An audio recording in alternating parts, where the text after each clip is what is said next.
আজ বানালাম বেকারি স্টাইলে নান খাতায় বিস্কিট। তার জন্য দেখুন এখানে একটা বাটি নিয়ে নিয়েছি। এবার এর মধ্যে নিয়ে নিয়েছি আমি হাফ বাটি সাদা তেল আর 1 চামচ ঘি দিয়ে খুব ভালো করে মিশিয়ে নিলাম। এবার এর মধ্যে দিয়ে দিলাম 1 বাটি চিনি গুঁড়ো। চিনিটাকে গুঁড়িয়ে রেখেছিলাম, দিয়ে সেটা দিয়ে খুব ভালো করে আমি মিশিয়ে নিলাম।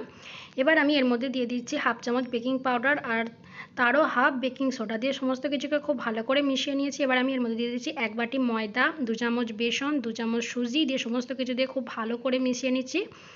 দেখুন খুব ভালো করে হাতের সাহায্যে এবার চেপে চেপে মিশিয়ে এর একটা ডো আমি তৈরি করে নেব।